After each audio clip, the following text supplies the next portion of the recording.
नमस्कार गाइस, आप सभी का आपके YouTube चैनल और आपकी अपनी फैमिली नेशनल एकेडमी में आप सभी का तहे दिल से स्वागत है।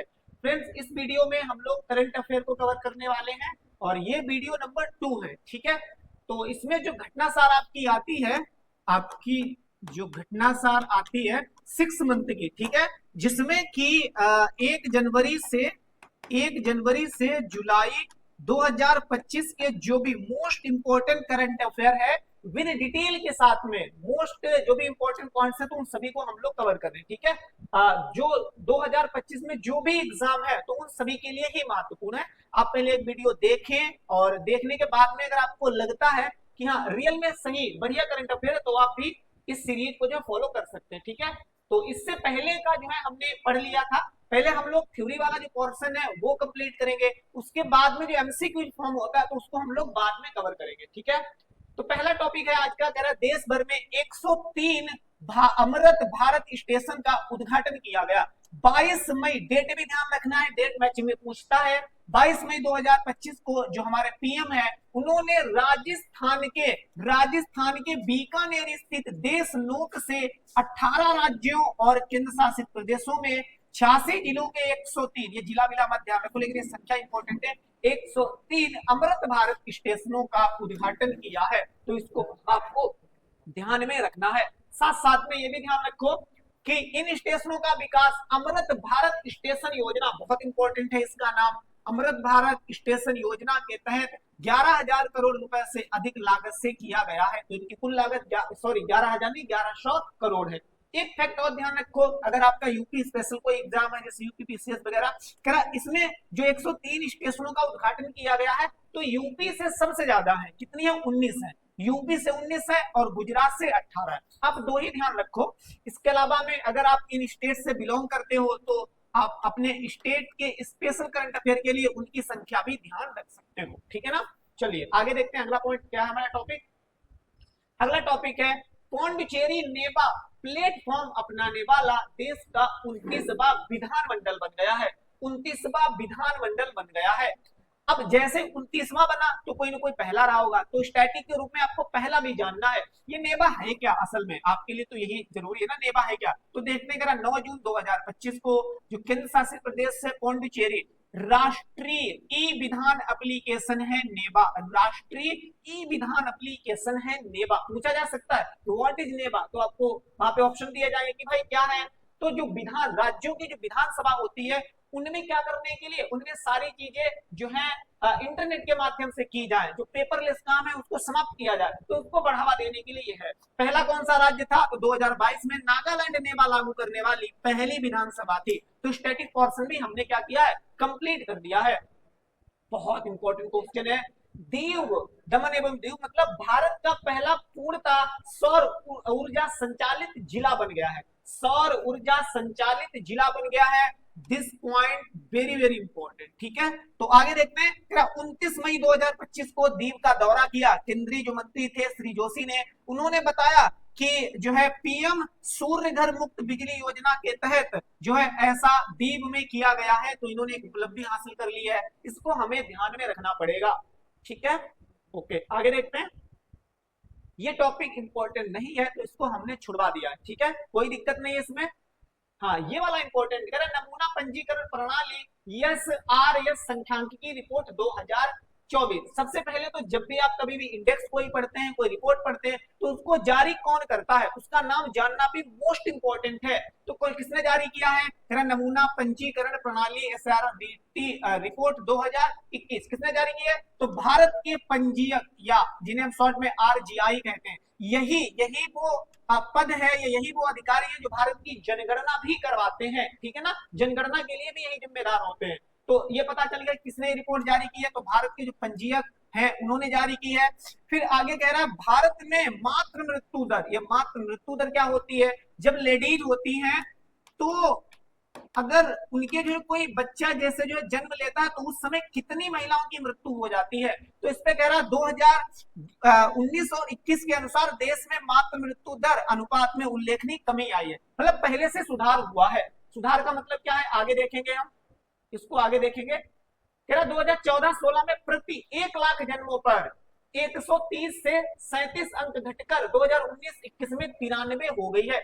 मतलब अब 1 लाख जो है जन्म पर इतनी ही महिलाओं की मृत्यु होती है, 93। इससे भी कम होना चाहिए, ठीक है ना। धीरे धीरे हमारा देश जो है इस क्षेत्र में काम कर रहा है। नेक्स्ट है देश की शिशु मृत्यु दर। शिशु मृत्यु दर अलग होती है कि 1 लाख शिशुओं नहीं, 2014 में प्रति 1000, वो 1 लाख महिलाओं को काउंट करेंगे हम 1 लाख पे, और शिशु मृत्यु दर को हम काउंट करेंगे प्रति 1000 जन्मों पर। जैसे अगर 1000 बच्चा जो है जन्म लेते हैं शिशु, तो उनमें कितने उनकी मृत्यु हो जाती है। कह रहा पहले 39 बच्चों की मृत्यु हो जाती थी 1000 में, लेकिन 2021 में इसमें कमी आ गई है, अब 27 बच्चों की ही मृत्यु हो रही है। हमारे लिए अच्छी बात है कि इनकी संख्या क्या हो रही है, कम हो रही है। तो इसमें सुधार जो है हमें वो देखने के लिए मिल रहा है, ठीक है। आगे देखने वाले हम लोग कौन सा टॉपिक है, राष्ट्रीय ई गवर्नेंस पुरस्कार 2025। तो इसको देखेंगे। कह रहा है कि 2025 के अंतर्गत पहली बार ग्राम पंचायतों की डिजिटल पहलों को मान्यता देने के लिए एक विशेष श्रेणी, ये जो श्रेणी है ये नई है आपकी, तो इसको ध्यान में रखना है, इसे भी जोड़ा गया है। कौन सी है श्रेणी, ग्राम पंचायतों का समकक्ष पारंपरिक स्थानीय निकायों, और आगे देखते हैं उधर साइड में, निकायों में सेवा वितरण को गहरा करने के लिए जमीनी स्तर की पहल की शुरुआत की गई है। तो इसमें जो है ये नया इनिशिएटिव लिया गया है, इसको आपको ध्यान में रखना है। नेक्स्ट ये ध्यान रखिए आपकी यह पुरस्कार 9 से 10 जून 2025 को जो आंध्र प्रदेश का एक शहर है विशाखापत्तनम, तो वहां पर इसका जो है आयोजन किया गया था। ये 28वें नंबर की थी, और इसका आयोजन जो है किसने किया, तो प्रशासनिक सुधार आयोग होता है, लोक सेवा जो विभाग होता है, और इलेक्ट्रॉनिक और सूचना प्रौद्योगिकी जो मंत्रालय होता है उसके सहयोग से किया गया है। तो ये भी इंपॉर्टेंट है, ध्यान में रखना है। नेक्स्ट है महाराष्ट्र के जुड़पी जंगल भूमि को सुप्रीम कोर्ट ने वन भूमि घोषित किया है। थोड़ा सा इसे देखना पड़ेगा, अगर कोई बायोडायवर्सिटी यहाँ से इंपॉर्टेंट है तो वो देखना पड़ेगा हमें। कह रहा है कि जो महाराष्ट्र का विदर्भ क्षेत्र है वहां पर लगभग में 86,000 हेक्टेयर झुड़पी जंगल भूमि को लेकर दशकों से एक विवाद चल रहा था, और जिसपे जो है जो सुप्रीम कोर्ट है उसने अपना फैसला सुनाया। उसने बोला, क्या बोला है कि विदर्भ मतलब जो 6 जिलों में फैला है, नागपुर, चंद्रपुर, गढ़चिरौली, भंडारा, वर्धा और गोंदिया, ये 6 जगहों में ये जो है क्षेत्र फैला हुआ है। तो इसको ध्यान में रखना, पूछा जा सकता है कितने जिलों में, या उनके नाम पूछे जा सकते हैं। कह रहा है कि इस भूमि को गैरान, मतलब वो लोग अपनी लोकल भाषा में क्या बोलते हैं, इसे गैरान बोलते हैं या गुर्जरान भी कहते हैं। अंगोला की राष्ट्रपति की भारत यात्रा, बस इनका नाम ध्यान रख लीजिए, यही मतलब काफी है। अंगोला के जो राष्ट्रपति हैं जो आओ मैनुअल गोंकाल्वेस और लॉरेको, तो इनके जो राष्ट्रपति हैं इनका भारत में आगमन हुआ है। और कुछ आपको देखना है यहाँ पे, कह रहा इस दौरान जो अंगोला के राष्ट्रपति आए थे उन्होंने कहा है कि भारत ने जो अंतरराष्ट्रीय सौर गठबंधन चलाया है तो इसमें इन्होंने जो है शामिल होने की इच्छा भी जाहिर की है कि भाई हम जो है इसके 123वां सदस्य भी बन जाएंगे।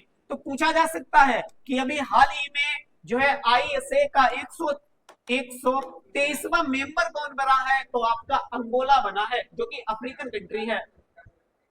नेक्स्ट बहुत इंपॉर्टेंट क्वेश्चन है, वेरी वेरी इंपॉर्टेंट क्वेश्चन है, कह रहा कोझिकोड, जो केरल का कोझिकोड है WHO के वैश्विक आयु अनुकूल शहर नेटवर्क में शामिल हो गया है। तो बहुत इंपॉर्टेंट है ये वाले, ठीक है ना।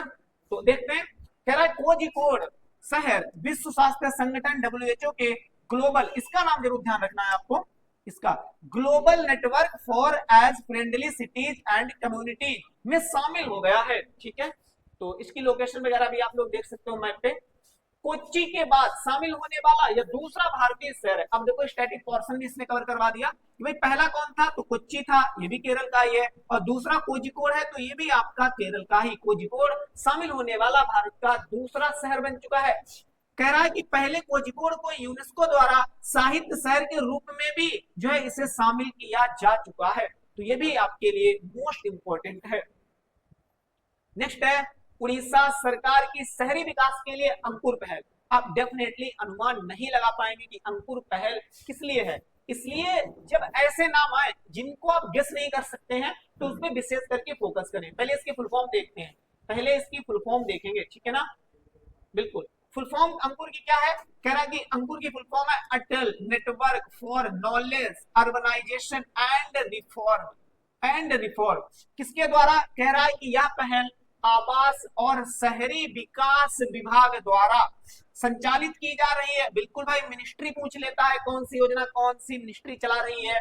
इसका लक्ष्य क्या है? स्मार्ट, टिकाऊ और नागरिक केंद्रित शहरों का निर्माण करना। मतलब जिन्हें हम स्मार्ट बोलते हैं ना, स्मार्ट शहर, तो वो भी बहुत अच्छी तरीके से डेवलप किए जाए। ओके, चलिए आगे देखते हैं।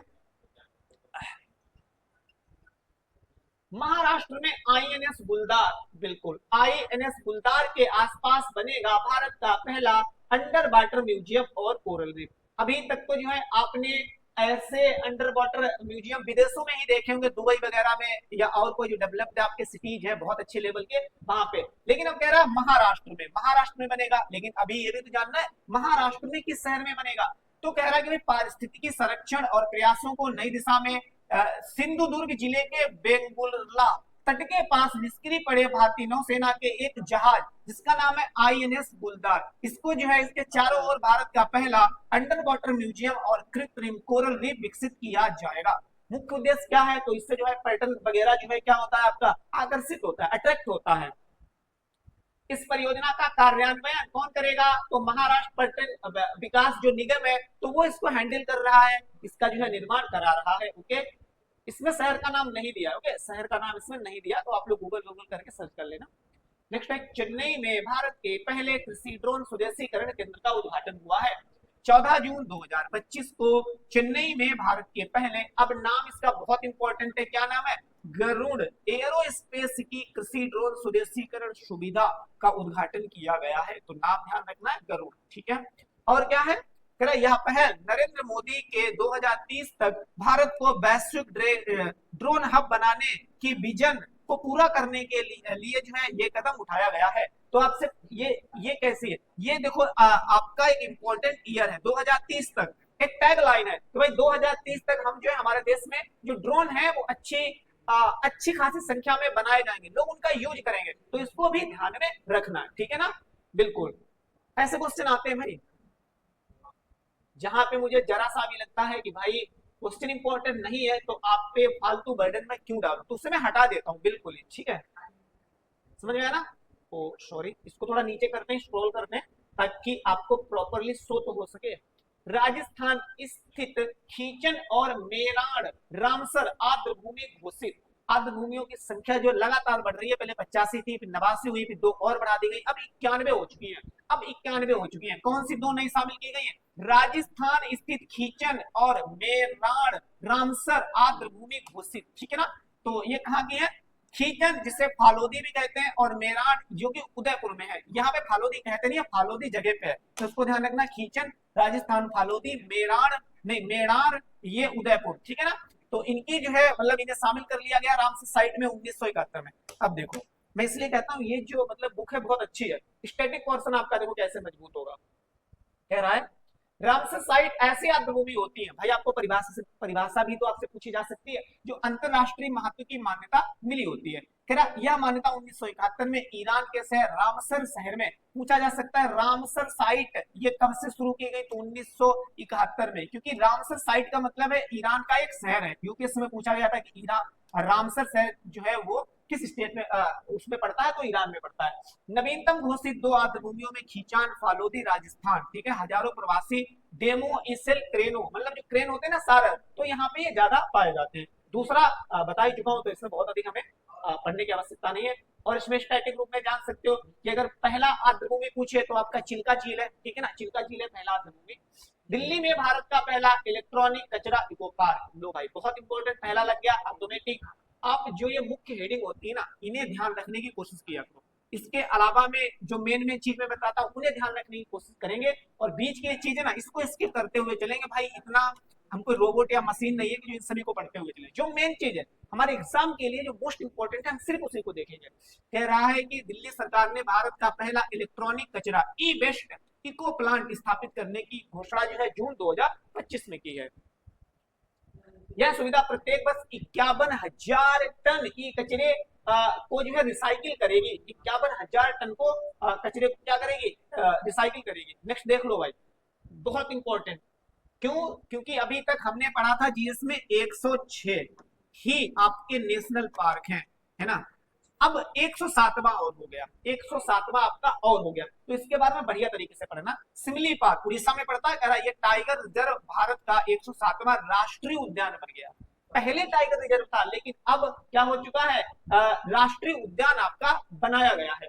सिमलीपाल उड़ीसा में पड़ता है, बता चुका हूं। थोड़ा और देख लेते हैं, ऐसे भी क्वेश्चन पूछता है कि यहाँ से कौन सी नदी बहती है, कौन सी स्पीसीज यहाँ पे पाई जाती है। सिमलीपाल को वन्य जीव संरक्षण अधिनियम, ये तो स्टैटिक रूप में भाई हमने पढ़ा है, चाहे वो आपका नेशनल पार्क पूछे, टाइगर रिजर्व पूछे, चिड़ियाघर पूछे, सबकी स्थापना जो है किस अधिनियम के द्वारा की जाती है, सबकी स्थापना की जाती है वन्य जीव संरक्षण अधिनियम 1972। इसमें धारा भी दी है, धारा 35 की सब क्लॉज 4 के तहत इसे राष्ट्रीय उद्यान घोषित किया गया है। यह उड़ीसा का सबसे बड़ा राष्ट्रीय उद्यान बन गया है। Point should be noted. Orissa का अगर कोई स्पेशल एग्जाम है तो उसमें पूछा जा सकता है, 845 वर्ग किलोमीटर में फैला है। इस घोषणा से पहले उड़ीसा में केवल एक राष्ट्रीय उद्यान भीतरकनिका था, अब ये दूसरा हो गया, जो सुंदरबन के बाद भारत में दूसरा सबसे बड़ा मैंग्रोव पारिस्थितिकी तंत्र है। मैंग्रोव वन सबसे ज्यादा कहां पाए जाते हैं, सुंदरबन जो आपका क्या है, नेशनल पार्क है पश्चिम बंगाल में। लेकिन दूसरे नंबर पे सबसे बड़ा कौन सा है, मैंग्रोव पारिस्थितिकी क्षेत्र है, कौन सा है, भीतरकनिका है, तो इसको भी ध्यान में रखना है। सब इंपॉर्टेंट पॉइंट ही हमने हाईलाइट किए हैं। सिमलीपाल राष्ट्रीय उद्यान उड़ीसा के मयूरभंज जिले में, भाई यूपीएससी वाले बिल्कुल अलर्ट हो जाइए, पूछता है किस जिले में, मयूरभंज में। यह मेलेनिस्टिक बाघों, बिल्कुल बहुत इंपॉर्टेंट, देखो क्यों इंपॉर्टेंट है, फिर से मैं बता रहा हूं, यह जंगली मेलेनिस्टिक बाघों का विश्व का एकमात्र आवास है। मैं इसलिए इस पे फोकस कर रहा हूं, जनरली अगर एकमात्र आए तो वो क्वेश्चन जनरली गलत होता है, लेकिन अगर इसके अलावा में जैसे यहाँ पे वो कह रहा है कि एकमात्र आवास है, तो वहां पे आप ऑप्शन एलिमिनेट करेंगे तो क्वेश्चन आपसे मतलब गलत होने के ज्यादा चांस होंगे, लेकिन यहाँ पे ये सही होगा, तो इसको ध्यान रखना है। नेक्स्ट देखते हैं टॉपिक कौन सा इंपॉर्टेंट है, और ध्यान रख सकते हो थोड़ा सा, इसमें कह रहा बरेही पानी और जोरांडा सिमलीपाल राष्ट्रीय उद्यान में स्थित दो लोकप्रिय झरने हैं। तो वाटरफॉल्स के नाम भी आपको ध्यान में रखना है, बारेही पानी और जोरांडा। नेक्स्ट है, कह रहा है कि एक लोधा जो है ये एसटी समुदाय की कम्युनिटी वहां पे रहती है, तो इसको भी ध्यान रखना है। और ये जो है पीबीटीजी में भी इंक्लूड है, मतलब उसमें क्या है आपकी ये शामिल है, ठीक है, उसमें भी आपकी ये शामिल है। चंदा सर, महाराष्ट्र का डीपीएस फ्लेमिंगो झील संरक्षण रिजर्व घोषित, तो इसको भी ध्यान में रखना है, थोड़ा सा देख लेते हैं इसको। कह रहा है कि मुंबई के, महाराष्ट्र के मुंबई के डीपीएस वेटलैंड फ्लेमिंगो झील, ये फ्लेमिंगो बेसिकली क्या होता है, पक्षी होता है, कभी कभी पूछ लेता है फ्लेमिंगो क्या है, तो पक्षी है, और पड़ता कहां है, तो थाने में पड़ता है, थाने के आसपास, थाने क्रीक फ्लेमिंगो अभ्यारण्य में, ठीक है। और देखते हैं जो भी इंपॉर्टेंट है। नेक्स्ट टॉपिक है, नई दिल्ली में भारतीय भाषा अनुभाग का उद्घाटन किया गया। तो बस इतना ध्यान रखो, किसने किया है, केंद्रीय मंत्री जो है हमारे अमित शाह जी ने, जो है जो गृह मंत्री अमित शाह जी ने, तो उन्होंने इसका क्या किया है, उद्घाटन किया है। नेक्स्ट है, तमिलनाडु का धनुषकोडी फ्लेमिंगो अभ्यारण्य घोषित। तमिलनाडु का धनुषकोडी, अब देखो आपने ये नए नाम ना पढ़े ही नहीं होंगे, लेकिन एक्चुअली में ये पूछे जाएंगे, करंट अफेयर न्यूज में है, या फिर जैसे यूपीएससी पीसीएस में यहाँ से जो है क्वेश्चन थोड़ा सा अलग हटके आ जाएगा, क्योंकि स्टैटिक पोर्शन में तो हमने पढ़ा नहीं है, तो इसको ध्यान में रखना है, क्योंकि अभी हाल ही में घोषित किया गया है, कौन सा, तमिलनाडु का धनुषकोडी फ्लेमिंगो अभ्यारण्य घोषित किया गया है। थोड़ा सा देखते हैं इसके बारे में। यह तमिलनाडु सरकार ने धनुषकोडी को ग्रेटर फ्लेमिंगो अभ्यारण्य घोषित किया है। इसका क्षेत्रफल पूछे तो 524.7 हेक्टेयर क्षेत्र में फैला है। यह gulf of Mannar biosphere reserve का हिस्सा है। ये भी तो भाई जो है तमिलनाडु में पड़ती है, गल्फ ऑफ मन्नार, तो इसको भी हमें ध्यान में रखना है। ओके, जैसे ऐसे क्वेश्चन यूपीएससी पूछता है। यह अभ्यारण्य सेंट्रल एशियन फ्लाईवे पर स्थित है और 10,700 से अधिक प्रवासी पक्षियों को आश्रय देता है। ऐसे क्वेश्चन पूछे जाते हैं, अब मजाक मत लेना। तेलंगाना अनुसूचित जनजाति उप वर्गीकरण लागू करने वाला पहला राज्य बन गया है। ऐसे जनगणना पे कल जो है बताया था कि भाई ये पहली बार ऐसा है कि जनगणना जो है पूरी तरीके से इलेक्ट्रॉनिक होगी, इस तरीके से बताई थी ना। फिर ये क्या, तेलंगाना अनुसूचित जाति उप वर्गीकरण लागू करने वाला पहला राज्य बन गया है। एससी उप श्रेणीकरण को लागू करने वाला भारत का पहला राज्य बन गया है।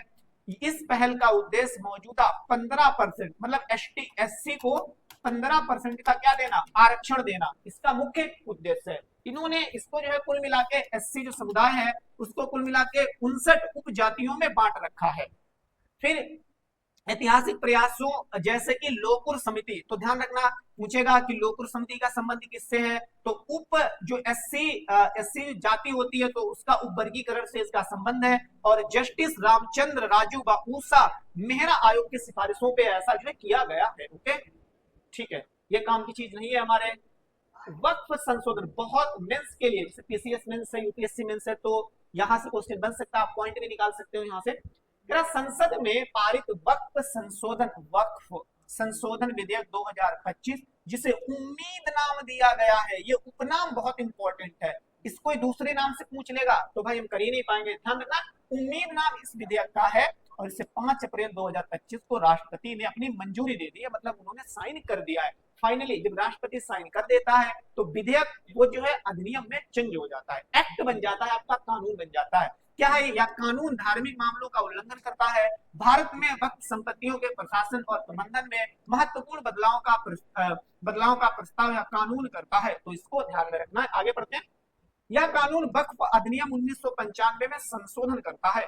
भाई ये जो वक्फ मतलब जो स्थापित किए जाते हैं वो इसके तहत किए जाते हैं, वक्फ अधिनियम 1995, लेकिन अब नया बन गया 2025 वाला, तो इसमें संशोधन करके ही इसको जो है बनाया गया है। तो इसका उद्देश्य क्या है, वक्फ संपत्तियों के प्रशासन में पारदर्शिता, जवाबदेही और दक्षता को बढ़ाना है। मूल रूप से 2024 में पेश किए गए इस विधेयक को भाजपा के सांसद जगदम्बिका पाल की अध्यक्षता में गठित 31 सदस्यीय लोकसभा के 21 और राज्यसभा के 10 सांसदों ने संयुक्त संसदीय समिति जेपीसी द्वारा जांच की गई थी। तो बस इनका नाम ध्यान रखना, इनकी अध्यक्षता जगदम्बिका पाल जी की। आगे यह विधेयक मतलब जब वोटिंग हुई तो कह रहा है 128 वोट जो है पक्ष में पड़े और 95 वोट जो है विपक्ष में पड़े थे। वक्फ संशोधन विधेयक 2025 का नाम बदलकर क्या रखा गया, एकीकृत, उम्मीद है ना, उम्मीद की फुल फॉर्म ये बता रहे हैं यहाँ पे, एकीकृत वक्फ प्रबंधन सशक्तिकरण दक्षता और विकास अधिनियम कर दिया गया है, या शॉर्ट में जिसे उम्मीद बोलते हैं। मुसलमान वक्फ निरसन विधेयक 2024 को भी मंजूरी दी गई है, जो मुसलमान वक्फ अधिनियम 1923 को निरस्त करता है, मतलब कैंसिल उसे कर देता है। वक्फ विधेयक 2025 और मुसलमान वक्फ निरसन विधेयक 2024 दोनों संसद में पास हो चुके हैं, तो इसको जो है ध्यान में रखना है। थोड़ा सा और में देखना पड़ेगा, भारत में सर्वाधिक वक्फ संपत्ति वाले राज्य कौन से हैं, तो भैया सबसे पहले तो अपना यूपी ही आता है, 27% जो भी वक्फ बोर्ड की संपत्तियां हैं। नंबर 2 पे पश्चिम बंगाल, बस 2 तक ध्यान रखो, पंजाब को बिल्कुल ध्यान मत रखो, ठीक है ना। केंद्रीय वक्फ परिषद के प्रभारी कौन होंगे, तो केंद्रीय मंत्री इसके पदेन अध्यक्ष होंगे। जो केंद्रीय वक्फ परिषद होगी उसके जो प्रभारी होंगे या जो उसके पदेन अध्यक्ष होंगे वो केंद्रीय मंत्री इसके होंगे, ठीक है। इसके अलावा में संसद के सदस्य, राष्ट्रीय प्रतिष्ठा वाले व्यक्ति, सर्वोच्च न्यायालय, उच्च न्यायालय के सेवानिवृत्त न्यायाधीश भी इसके मेंबर होंगे, लेकिन ये कौन होंगे, तो ये अध्यक्ष होंगे। मुस्लिम सदस्यों में 2 महिला का होना अनिवार्य है, कहला इसमें जो सदस्य होंगे तो उसमें 2 महिलाएं भी होंगी। राज्य वक्फ बोर्ड की संरचना, इसको मैं पढ़ने की जरूरत नहीं है, केंद्र वाला ही पढ़िए, इसको ज्यादा पढ़ के क्या करेंगे, ठीक है ना। तो ये चीज हम छुड़वा रहे हैं इसमें। ये वाला देखो, वैश्विक नेटवर्क तत्परता सूचकांक 2025 में भारत 36वें स्थान पर, डायरेक्ट ही पूछेगा ये जारी किसने की है, तो अंकटाड ने भाई आरओ का पेपर देखना, उसने 4-5 रिपोर्ट दी थी, मैचिंग करवाया था कि ये रिपोर्ट कौन जारी करता है, मैचिंग करिए, ये वाली रिपोर्ट कौन जारी करता है, मैचिंग करिए। तो यहाँ पे आप ध्यान रखा करिए, आपका स्टैटिक पोर्शन भी मजबूत होगा। अप्रैल 2025 में अंकटाड द्वारा जारी अग्रणी प्रौद्योगिकियों के लिए वैश्विक नेटवर्क तत्परता सूचकांक में भारत को 36वां स्थान दिया गया है। तो अंकटाड जो है 2025 प्रौद्योगिकी और नवाचार रिपोर्ट के अनुसार भारत 170 देशों में 36वें स्थान पे है। टोटल में 170 देशों को इसमें इंक्लूड किया गया, भारत की पोजीशन 36वीं आई है। मानव पूंजी में इसी, क्योंकि इस ये जो आपका ये जो रिपोर्ट है इसके कई वो भी होते हैं, मतलब उसके अंदर भी कई रैंक स्थापित की जाती है। अगर मानव पूंजी में पूछे तो भारत का 113वां स्थान है, 113वां भारत का, ध्यान रखिएगा। भारत में लगभग 13 मिलियन डेवलपर्स हैं, जो गेट हब डेवलपर्स के मामले में संयुक्त राज्य अमेरिका के बाद विश्व में दूसरे स्थान पे, विंस में काम आ सकता है, टेक्नोलॉजी में वहां से पॉइंट निकल सकता है। न्यूजीलैंड के प्रधानमंत्री की भारत यात्रा, न्यूजीलैंड के प्रधानमंत्री आरटी ऑन क्रिस्टोफर लक्सन ने 16 से 20 मार्च 2025 तक भारत की यात्रा की और नई दिल्ली में स्थित हैदराबाद हाउस, मैंने कल की वीडियो में भी बताया था, हैदराबाद हाउस नाम इसका जरूर हैदराबाद हाउस है, लेकिन है दिल्ली में, है दिल्ली में, तो इसको ध्यान में रखना, पूछा गया है एग्जाम में कई बार ये। इसमें क्या हुआ, करेक्ट, 6 समझौते पर हस्ताक्षर किए हैं दोनों देशों के नेताओं ने। कौन कौन से हैं, भारत और न्यूजीलैंड के बीच मुक्त व्यापार समझौते, मुक्त व्यापार बहुत इंपॉर्टेंट है, एफटीए फ्री ट्रेड एग्रीमेंट, इसको कहा गया है कि भाई जो है मतलब इस पे हम लोग वार्ता शुरू करेंगे, और मतलब वार्ता कई चरणों में आयोजित की जाती है, तब फाइनली डिसीजन लिया जाता है। हाँ, हम जो है मतलब इंडिया किसी देश के साथ में एफटीए साइन करेगा, क्योंकि बहुत कुछ देखा जाता है इसमें। फिर आगे कह रहा, भारत के केंद्रीय अप्रत्यक्ष कर और सीमा शुल्क बोर्ड और न्यूजीलैंड के सीमा शुल्क सेवा के बीच अधिकृत आर्थिक परिचालक पारस्परिक मान्यता समझौते पर हस्ताक्षर भी हुए, मतलब एग्रीमेंट हुआ है दोनों लोगों का। फिर और क्या है, न्यूजीलैंड ने भारत की इंडो पैसिफिक कौशल इनिशिएटिव जो भारत ने शुरू किया उसमें शामिल होने की, उसमें जो है उसको ज्वाइन करने की उन्होंने इच्छा भी जताई है। न्यूजीलैंड ने आपदा प्रतिरोधी बुनियादी ढांचा जिसे सीडीआरआई में शामिल होने की भी आशंका या संदेह या मतलब इच्छा उन्होंने जताई, तो इसको भी ध्यान में रखना। ओके, रायसेना डायलॉग 2025 आपने सुना होगा, रायसेना हिल्स अरावली पहाड़ी का ही एक हिस्सा है। रायसेना डायलॉग 2025 और हर बार में ये दिल्ली में आयोजित की जाती है जो रायसेना आपकी डायलॉग है। 125 देशों मतलब 125 देशों के साथ में भारत ने जो है इस जो डायलॉग है इसको कंप्लीट किया है। आगे देखते हैं, रायसेना डायलॉग की थीम इंपॉर्टेंट है, डे होते हैं, डे की थीम इंपॉर्टेंट है, पीसीएस में पूछी जाती है। कह रहा है इसकी थीम क्या थी, काल चक्र जन शांति और ग्रहथी, ध्यान रखना है। इसका आयोजक ऑब्जर्वर रिसर्च फाउंडेशन के सहयोग से विदेश मंत्रालय प्रति वर्ष, यूपीएससी में छोटे छोटे पॉइंट बनते हैं, कहेगा कि इसका आयोजन प्रत्येक 5 साल में किया जाता है या 2 साल में किया जाता है, गलत हो जाएगा, इसका आयोजन प्रति वर्ष विदेश मंत्रालय द्वारा किया जाता है। फिलीपींस चाहता है कि दक्षिण चीन सागर में चीन की गतिविधियों का जवाब देने के लिए स्क्वाड, अब देखो कंफ्यूज हो सकते हो, स्क्वाड गठबंधन, इसमें कौन कौन शामिल है, अमेरिका, जापान, ऑस्ट्रेलिया और फिलीपींस भी शामिल हो। आपने क्वाड पढ़ा होगा, क्वाड पढ़ा होगा, 4 मेंबर इसमें है, भारत, इंडिया, इंडिया के बाद में जापान, एंड जापान के बाद में आपका यूएसए, जापान बाद यूएसए और ऑस्ट्रेलिया, 4 मेंबर हैं क्वाड में। लेकिन ये है स्क्वाड, ये क्या है, ये है स्क्वाड, उससे अलग है। इसमें कह रहा है कि भाई अमेरिका भी इसमें शामिल हो सकता है, जापान भी, ऑस्ट्रेलिया और फिलीपींस ये सभी शामिल इसमें हो सकते हैं। ओके, इंदौर में भारत का पहला पीपीपी का मतलब बताया था, है ना, private public partnership green waste processing plant शुरू किया गया, कहां, इंदौर में, क्योंकि इंदौर सबसे क्लीन, ग्रीन, सबसे साफ स्वच्छ जो है शहर है। इंदौर स्वच्छ भारत मिशन शहरी के तहत भारत का पहला जहां पे लग जाए आपको अटेंटिव हो जाना है, वहां पे पहला ग्रीन वेस्ट प्रोसेसिंग प्लांट लगाने जा रहा है, जिसे पब्लिक प्राइवेट पार्टनरशिप, ये मैंने बताया, पब्लिक प्राइवेट पार्टनरशिप के मॉडल के तहत विकसित किया जाएगा। यह प्लांट जो है इंदौर नगर निगम द्वारा विकसित किया जा रहा है। ग्रीन वेस्ट प्रोसेसिंग प्लांट के 5500 वर्ग फुट में बिचौली हप्सी इंदौर में स्थापित किया जाएगा। नेक्स्ट है, एशिया के पहले वर्टिकल लिफ्ट रेलवे समुद्र पुल का उद्घाटन, बहुत इंपॉर्टेंट है, इसकी वीडियो भी देखी होगी। तमिलनाडु के रामेश्वरम द्वीप को रेलमार्ग से जोड़ने वाला एशिया का पहला, भारत का भी नहीं है, एशिया का है, इसलिए मोस्ट इंपॉर्टेंट है, एशिया का पहला वर्टिकल लिफ्ट रेलवे समुद्र पुल पंबन ब्रिज का उद्घाटन मोदी जी ने 6 अप्रैल 2025 को किया है। सब चीज इंपॉर्टेंट है, डेट भी इसकी इंपॉर्टेंट है। यह कितने किलोमीटर लंबा है, तो 2.08 किमी लंबा है, ठीक है ना। पंबन पुल रामेश्वरम को मंडपम से जोड़ता है। रेलवे ने इस पुल पर अधिकतम 75 किमी प्रति घंटे की स्पीड से सीमा को मंजूरी दी है कि ट्रेन जो है इतने किलोमीटर सीमा से दौड़ सकती है, स्पीड से दौड़ सकती है। आगे, इंदौर और उदयपुर को वेटलैंड सिटी की मान्यता, बहुत इंपॉर्टेंट क्वेश्चन, वेरी इंपॉर्टेंट है, इंदौर और उदयपुर को वेटलैंड सिटी की मान्यता दी गई है, ध्यान रखना है आपको। आगे थोड़ा डिटेल देख लेते हैं इसमें। रामसर जो आपका विषय है उसके तहत आर्द्र भूमि शहर मतलब वेटलैंड सिटी को मान्यता दी जाती है। वेटलैंड सिटी मान्यता पर सलाहकार समिति ने इंदौर और उदयपुर सहित वैश्विक स्तर पर 31 नए शहरों, कठिन क्वेश्चन बनेगा तो बन सकता है, इसके साथ में कितने और देशों को इसमें जो है शामिल किया गया है, तो 31 और देशों को शामिल किया गया है, जिससे कुल जो है संख्या कितनी हो जाएगी, 74 संख्या हो जाएगी विश्व लेवल पर। चीन के सबसे ज्यादा इसमें शहर जो है 22 शामिल है, और उसके बाद में फ्रांस के 9 शहर आते हैं। वेटलैंड सिटी प्रमाणन एक स्वैच्छिक मान्यता प्रणाली है जिसे रामसर समय के द्वारा 12 अनुबंध पक्षों के सम्मेलन कॉप 2015 के दौरान स्थापित किया गया था। नेक्स्ट है 15वीं QS world university subject ranking, ठीक है।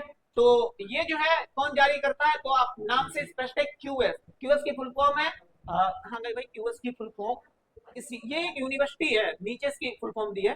देश में धनबाद स्थित भारतीय जो खनन है विश्वविद्यालय, उसको 20वां स्थान प्राप्त हुआ है, सबसे मतलब सबसे बढ़िया रैंकिंग। फिर कह रहा आईआईटी दिल्ली ने इंजीनियरिंग के क्षेत्र में 26वां विश्व में स्थान प्राप्त किया है। आईआईटी मुंबई ने प्रौद्योगिकी के क्षेत्र में 28वां स्थान जो है प्राप्त किया है। इसके अलावा में लंदन स्थित, ये देखो नाम आ गया, क्यूएस की फुल फॉर्म है, लंदन स्थित क्वाकबरेली साइमंड्स, जिसे क्यूएस बोलते हैं, इसने ये रिपोर्ट जो है जारी की है। इसमें आईआईटी बॉम्बे और खड़गपुर को इंजीनियरिंग खनिज और खनन के लिए 28वें और 45वें स्थान पे रखा गया है, रखा गया है। ओके, नेक्स्ट देखते हैं। भारत बना खाड़ी अंतर सरकारी संगठन का अध्यक्ष। कल भी हमने देखे थे 3 संगठन ऐसे थे, संस्थाएं थी जिनका अध्यक्ष भारत बना था, चौथा और आ गया। तो आपका काम क्या है, आप इन्हें अलग कहीं नोट करें पेज में, फिर इन सभी को पढ़ें ताकि कंफ्यूज आप ना रहे। ओके, कह रहा है कि भारत जो है 13वीं शासकीय परिषद बैठक में बांग्लादेश से बंगाल की खाड़ी अंतर सरकारी संगठन bay of Bengal programme intergovernmental organisation की अध्यक्षता इसने ग्रहण कर ली है। कब से कब तक करेगा, वर्तमान में इसके सदस्य कौन कौन से, स्टेटिक पोर्शन में बांग्लादेश है, भारत तो है, मालदीव है, श्रीलंका स्थायी सदस्य है, मतलब भारत के जो पड़ोसी देश है, और वो भी कौन कौन से, तो एक तो बिल्कुल दक्षिणी श्रीलंका, फिर पूर्वी वाले बांग्लादेश है और मालदीव। ओके, फिर आगे क्या है, इस संगठन का मुख्यालय जो है वो चेन्नई तमिलनाडु में स्थित है, ध्यान में रखना। भारत की 6 धरोहर यूनेस्को की स्थायी सूची में शामिल। अब थोड़ा सा यहाँ पे रुकना है क्योंकि आप कंफ्यूज हो सकते हो। एक होता है यूनेस्को की साइट, एक क्या होता है, एक होता है यूनेस्को, एक होता है यूनेस्को की साइट होता है, ठीक है ना। ये परमानेंट साइट है, ये परमानेंट साइट नहीं है, अस्थाई। अस्थाई का मतलब होता है टेंटेटिव, टेंटेटिव, टेंटेटिव। थोड़ा सा मैं आपका बेसिक कंप्लीट करवा देता हूं। अगर कोई भी साइट यूनेस्को की साइट में शामिल की जाती है तो इसका मतलब पहले से वो अस्थायी सूची में शामिल है, या दूसरी भाषा में कह सकते हैं उसी साइट को यूनेस्को की साइट में शामिल किया जाएगा जो पहले से ही अस्थायी सूची में शामिल हो। या इसको ऐसे भी समझ सकते हैं कि इस सूची में आप ऐसे समझिए, जैसे मान लो ये क्या है, ये यूनेस्को की साइट है, थोड़ा सा समझ लेते हैं। ये यूनेस्को की जो परमानेंट साइट है वो, और यहाँ पे इसकी टेंटेटिव साइट है। तो अगर मान लो कोई भी साइट को यहां तक आना है तो सबसे पहले उसको इसमें शामिल होना पड़ेगा, फिर यूनेस्को की टीम आएगी, जिससे देश बोलते हैं कि भाई टेंटेटिव सूची में इतने हमारे स्थल शामिल है, इनको जो इसमें शामिल करिए। फिर टीम आएगी, इनसे अध्ययन करेगी, इसमें जो सही लगेगा उसको इसमें शामिल कर लेंगे। तो अगर इनकी बात करें तो इनकी तो संख्या अभी तक कितनी है भाई, 43 है इनकी अभी तक संख्या, तो इसको ध्यान में रखना है। लेकिन कह रहा है 6 जो है, जो आपके 6 शामिल किए गए वो अस्थायी, जो टेम्परेरी या टेंटेटिव जो सूची है उसमें शामिल किए गए। थोड़ा सा देख लेते हैं इसको, देखो कौन कौन से। छत्तीसगढ़ की कांगेर घाटी राष्ट्रीय उद्यान, तो इसको ध्यान रखना छत्तीसगढ़ का, ठीक है, इसको शामिल किया गया है। मधुमल मेगालिथिक मेहरिंग तेलंगाना, इसको शामिल किया गया। अशोककालीन के शिलालेख, 64 योगिनी मंदिर, गुप्तकालीन मंदिर, बुंदेला राजवंश के महल किले, तो इन्हें जो है शामिल किया गया है। ये देखो, ये मैंने बता दिया। वर्तमान में भारत में 43 जो यूनेस्को की साइट्स हैं वो हैं, जिसमें से 35 आपकी सांस्कृतिक स्थल है, 7 प्राकृतिक और 1 मिश्रित है। देश की पहली नदी डॉल्फिन गणना, ठीक है, पहली है तो बहुत इंपॉर्टेंट है। किसने ये गणना जो है की है, तो ध्यान रखेंगे। मोदी ने गुजरात के गिर नेशनल पार्क में राष्ट्रीय वन्यजीव बोर्ड की 7वीं बैठक की अध्यक्षता करते हुए देश की पहली नदी डॉल्फिन गणना रिपोर्ट जारी की है। इसमें कहा गया है कि देश में कुल 6327 डॉल्फिन है, और जिसमें से 6324 तो भैया गंगा नदी डॉल्फिन है, गंगा नदी में पाई जाती है। 3 सिंधु नदी डॉल्फिन है, मतलब गंगा नदी में कितनी डॉल्फिन है, 6327 तो कुल है, इसमें से 6327 सिर्फ गंगा नदी में है। इसमें कह रहा अगर राज्य के हिसाब से बात करें तो उत्तर प्रदेश में सबसे ज्यादा डॉल्फिन है, 2397 उत्तर प्रदेश में ही खाली है। फिर बिहार में 2220, बस 2 ही ध्यान रखो, और हमें नहीं ध्यान रखना है। अगर स्पेशल आप इन राज्यों से बिलोंग करते हैं तो आप ध्यान रख सकते हैं, अन्यथा छोड़ सकते हैं इसको। इस दौरान गंगा की मुख्य धारा में 3275 डॉल्फिन है, और इसकी जो सहायक नदियां हैं उसमें 2414। फिर ब्रह्मपुत्र की मुख्य धारा में 584, और इसकी सहायक नदियों में 51 डॉल्फिन है। ओके, मीठे पानी में डॉल्फिन पाई जाती है, भी ध्यान रख लीजिए।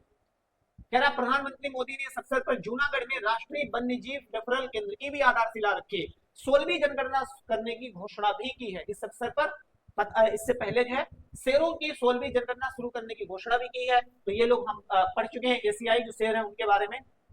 नेक्स्ट है कोयम्बटूर स्थित Salim Ali centre for ornithology and natural history. ये किससे रिलेट कर रहा है भाई? ऊपर वाले से। गुजरात का पहला जैव विविधता विरासत स्थल कौन सा है? देखते हैं।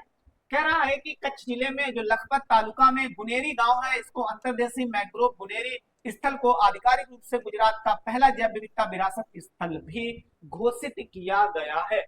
यह क्षेत्र राज्य का पहला जैव विविधता विरासत स्थल है, न केवल कच्छ की परिस्थिति की पहचान को मजबूत करता है, लेकिन बुनेरी मैंग्रोव अरब सागर से 45 किलोमीटर दूर है। सॉरी, क्या हो गया ये तो भाई, ठीक है देखते हैं।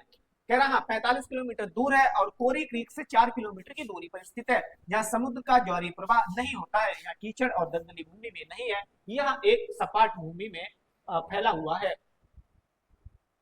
भारत यूरोड्रोन कार्यक्रम में पर्यवेक्षक के रूप में शामिल हो गया। तो पूछा जा सकता है किस संगठन में भारत अभी रिसेंटली शामिल हुआ है? तो यूरोड्रोन कार्यक्रम में 21 जनवरी 2025 को मल्टीनेशनल यूरोड्रोन कार्यक्रम में पर्यवेक्षक राष्ट्र के रूप में भारत शामिल हुआ है।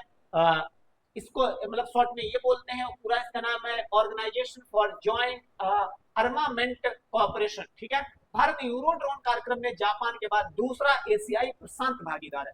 यूपीएससी दे देगा कि भाई भारत शामिल हुआ है तो भारत ऐसा करने वाला पहला एशियाई देश है, गलत हो जाएगा। जापान इससे पहले इसमें शामिल हो चुका है, अब भारत जो है दूसरा एशिया प्रशांत भागीदार देश बन गया है। यूरोड्रोन कार्यक्रम जो है 2016 में शुरू किया गया था। अभी तक इसमें यूरोप के 4 देश हैं, जर्मनी, फ्रांस, इटली और स्पेन। यह ड्रोन का पहला प्रोटोटाइप उड़ान वर्ष 2027 में संभावित है। ठीक है, तो ये भी आपको ध्यान में रखना है। एक टॉपिक ये और कंप्लीट कर लेते हैं बस। कह रहा IBCA फ्रेमवर्क समझौता लागू, अंतरराष्ट्रीय बिग कैट अलायंस। कल हम लोगों ने इसके बारे में पढ़ा था, 2024 में जो है इसकी स्थापना की गई है। तो कह रहा है कि इसमें 5 देश जो है निकारागुआ, इस्वातिनी, भारत, सोमालिया और लाइबेरिया द्वारा फ्रेमवर्क समझौते के अनुच्छेद 8 के तहत सब क्लॉज 1 के अंतर्गत अनसमर्थन स्वीकृति के बाद इसे पूर्ण अंतरराष्ट्रीय कानूनी दर्जा दे दिया गया है। मतलब पहले तो हमने IBCA पढ़ा था, अब इसमें जो एक समझौता किया गया है, ठीक है ना, तो ये क्या बन चुका आपका कानून आपका बन चुका है। ओके, तो ये तो पढ़ चुके हैं हम लोग, कल ही पढ़ चुके हैं, इसको दोबारा पढ़ने की जरूरत नहीं। ओके ओके, तो आज की वीडियो में आई थिंक इतना ही रखना चाहिए, ताकि छोटा वीडियो है और आप उसको जो है बार बार रिपीट करके देख सके। करंट अफेयर जो है कम से कम आपको 2 से 3 बार रिपीट करके वीडियो जो है देखनी पड़ेगी, आपको खुद पढ़ना पड़ेगा, तभी करंट अफेयर आपकी जो है वो जो है बढ़िया तरीके से तैयार हो पाएगी। और वीडियो में आप सभी लोग जो है कमेंट जरूर करें, जैसा भी आपको लगता है। कंटेंट अच्छा लगता है तो आप सही के लिए कमेंट करें, अगर कंटेंट थोड़ा सा खराब लग रहा है, कोई भी पढ़ाने का तरीका समझ में नहीं आ रहा, कोई टॉपिक समझ में नहीं आ रहा, तो आप कमेंट जो है डेफिनेटली करें। आपके कमेंट का जो है हमारी टीम को हमेशा ही इंतजार रहता है। सो सभी लोगों को बहुत बहुत धन्यवाद। Thank you very much. अपना ख्याल रखें, ध्यान रखें।